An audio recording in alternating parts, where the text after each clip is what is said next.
بنو جاندار قبیلے کی فتح کے بعد اب اناطولیہ میں امن و امان قائم ہو چکا تھا، جبکہ 1394 عیسوی کے آخر میں سلطان بایزید جلدرم نے قسطنطنیہ کی ناکہ بندی بھی کر دی تھی۔ اس دوران سلطان بایزید نے کچھ ایسے اقدامات اٹھائے جس کی وجہ سے ان کے خلاف صلیبی اتحاد قائم ہوا۔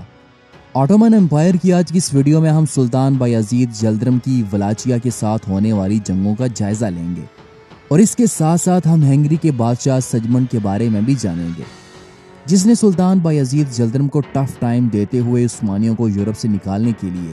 اس نے یورپ کی تمام سلطنتوں کو خطوط لکھے اور انہیں صلیبی جنگ کے لیے آمادہ کیا۔ جب سلطان بایزید جلدرم نے 1394 عیسوی میں قسطنطنیہ کا محاصرہ کیا ہوا تھا، تو اس دوران ہنگری کا بادشاہ سجمنڈ قسطنطنیہ کو بچانے کے لیے اس نے ایک صلیبی اتحاد قائم کرنے کی کوشش کی، جس کے لیے اس نے یورپ کے مختلف بادشاہوں کو خطوط لکھے اور پوپ کو بھی اس بات پر آمادہ کیا کہ وہ عثمانیوں کے خلاف ایک صلیبی جنگ کا آغاز کرے۔ جلد اس صلیبی اتحاد کی خبر عثمانی دارالحکومت ادرنے تک پہنچ گئی۔ سلطان بایزید نے اس محاصرے کے دوران بلقان میں عثمانی قلعوں کی تعمیر بدستور جاری رکھی، جبکہ اس دوران اناطولیہ سے بھی نئے ترک فوجیوں کی بھرتی تیزی کے ساتھ جاری تھی۔ ان تیاریوں کے باوجود بھی سلطان بایزید جلدرم غفلت میں بیٹھے ہوئے نہیں تھے، اور نہ ہی وہ اس انتظار میں تھے کہ صلیبی لشکر ان کے دروازے پر دستک دے۔ وہ دشمن کی تلوار نکالنے سے پہلے ہی اپنی تلوار سے اس کا سر قلم کر دینا چاہتے تھے۔ جب سلطان بایزید تخت نشین ہوئے تو تخت نشین ہونے کے صرف 5 سال کے اندر سلطان بایزید نے وہ فتوحات حاصل کر لی تھی جو ان سے پہلے کسی بھی عثمانی سلطان کو نصیب نہیں ہوئی تھی۔ تقریباً تمام اناطولیہ فتح ہو چکا تھا، بلقان میں تمام دشمنوں کو زیر کر دیا گیا تھا، اور اب قسطنطنیہ کا محاصرہ بدستور جاری تھا۔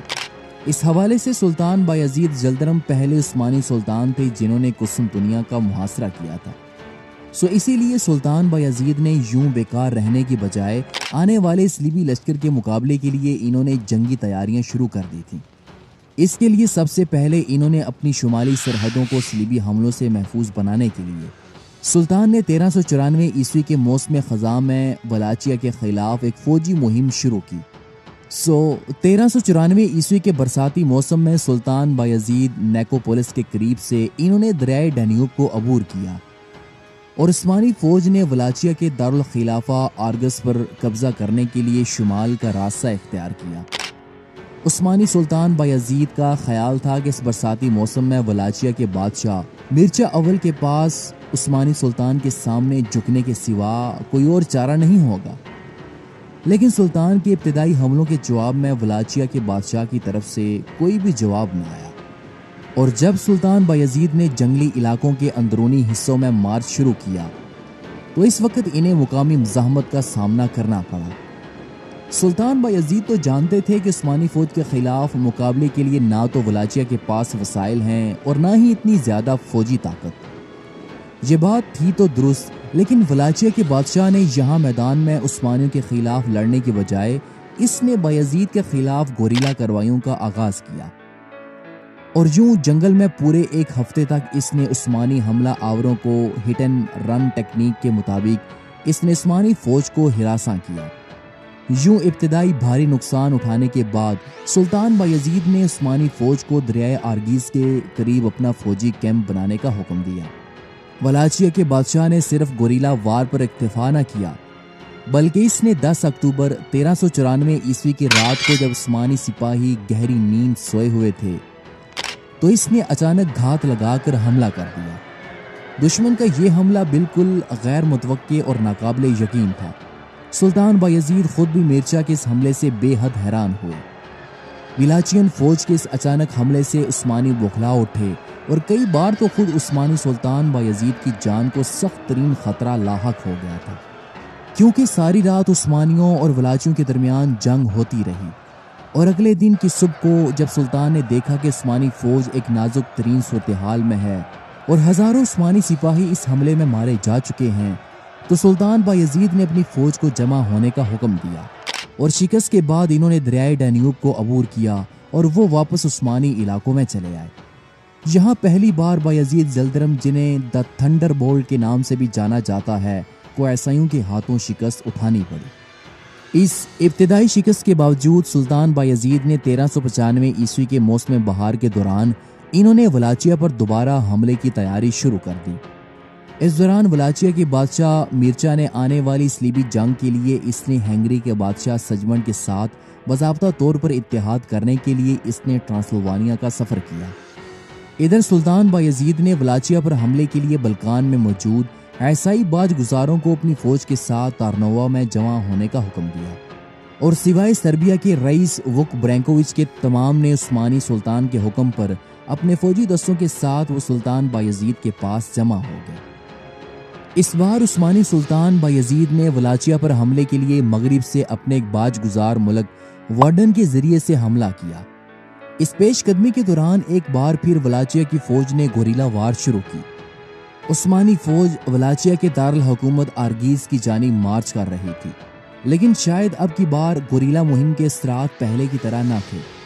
کیونکہ اب کی بار عثمانی اور ولاچین فوجوں نے آمنے سامنے ہونا تھا،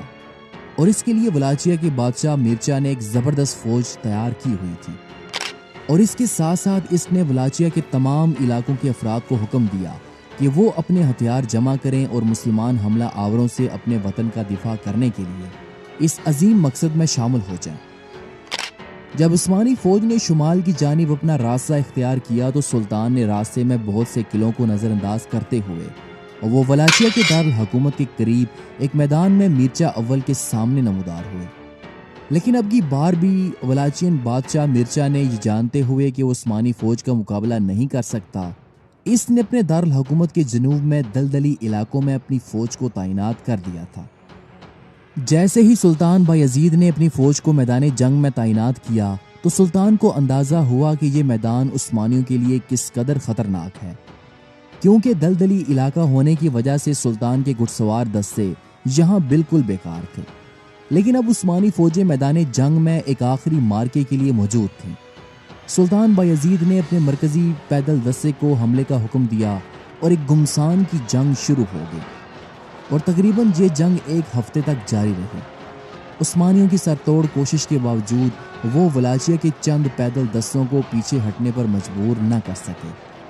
بلکہ اس دوران عثمانی ولاچیا کے تیروں کا نشانہ بنتے ہوئے بے شمار عثمانی سپاہی میدان جنگ میں مارے گئے۔ ایک موقع پر تو مزاحمت کرتے ہوئے 2 پیادہ دستے موقع پر ہی شہید ہو گئے۔ یہ صورتحال دیکھتے ہوئے سلطان نے اپنے اتحادیوں کو بھی جنگ میں اترنے کا حکم دیا، اور عیسائی اتحادیوں نے سلطان کی طرف سے دشمن پر حملہ کر دیا۔ لیکن میدان جنگ اب بھی پورے کا پورا ولاچین فوج کے حق میں تھا، کیونکہ ولاچین فوجوں نے اپنے بادشاہ کے حکم پر عثمانیوں کے لشکر کے مقابلے کے لیے اپنے علاقوں میں خندقیں کھودنا شروع کر دی تھیں، اور ہر گزرتے دن کے ساتھ عثمانیوں کی مشکلات بڑھتی جا رہی تھیں، اور یوں عثمانی فوج کی تعداد کم ہونا شروع ہو گئی، کیونکہ عثمانی لاشیں روائن کے دلدلی علاقوں میں چاروں اطراف بکھری ہوئی تھیں۔ جبکہ اس سے بھی عجب بات یہ ہوئی کہ اس دوران سلطان بایزید کے یورپین جاگیردار جو کہ سلطان کے حکم پر اس جنگ میں آئے ہوئے تھے، ان میں سے 2 ولاچین فوج کے ہاتھوں مارے گئے۔ یوں اب سلطان بایزید نے یہ نتیجہ اخذ کیا کہ اس دلدلی علاقے میں دشمن کے ساتھ لڑنا بے وقوفی اور بے سود ہے، اس لیے مزید نقصانات سے بچنے کے لیے سلطان نے میدان جنگ سے پیچھے ہٹنے کا حکم دیا، اور یوں ایک بار پھر ولاچیا کے خلاف سلطان بایزید کی مہم ترک کر دی گئی، اور روائن کی جنگ میں عثمانیوں کو بری طرح شکست ہوئی، جبکہ ولاچین بادشاہ میرچا اول کو ایک شاندار فتح حاصل ہوئی تھی۔ تاہم روائن کی جنگ میں شکست کے بعد عثمانیوں کے لیے سب کچھ ختم نہیں ہو گیا تھا۔ جنگ کے بعد کے مہینوں میں ولاچین بادشاہ میرچا اول کی مقبولیت تیزی کے ساتھ کم ہوتی چلی گئی، کیونکہ عثمانیوں کے خلاف اس کی طویل جدوجہد نے ملکی وسائل کو شدید نقصان پہنچایا تھا،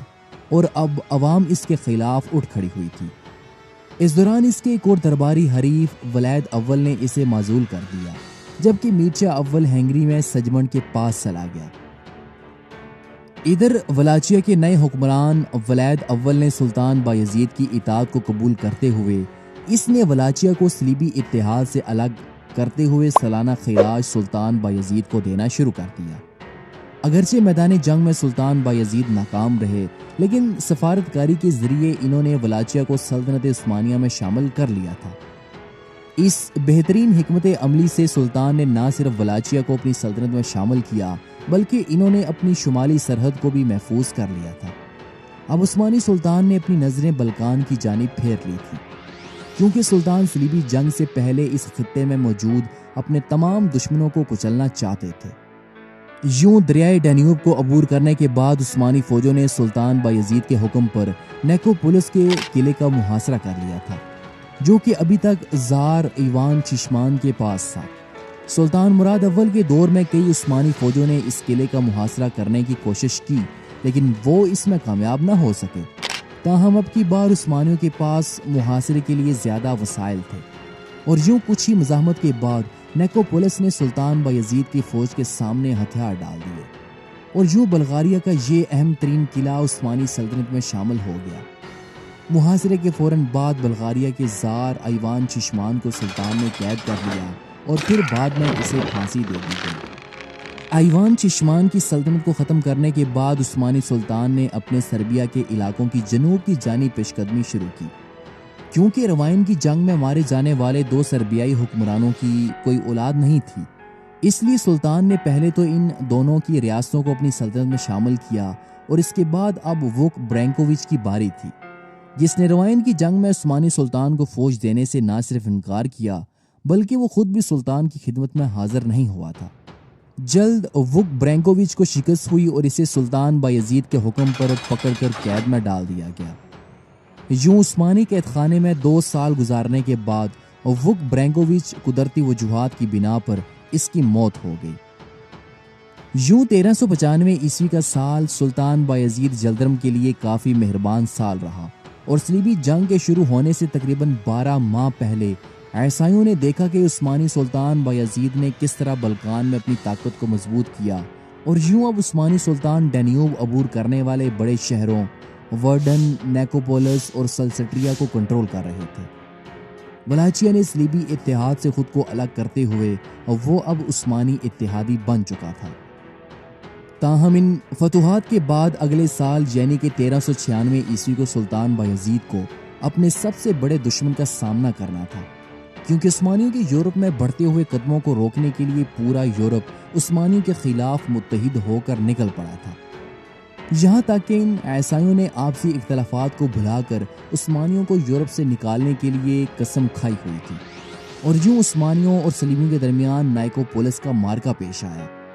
انشاءاللہ آنے والی ویڈیو میں ہم عثمانیوں اور عیسائیوں کے درمیان ہونے والی نائکوپولس کی جنگ کے بارے میں بات کریں گے۔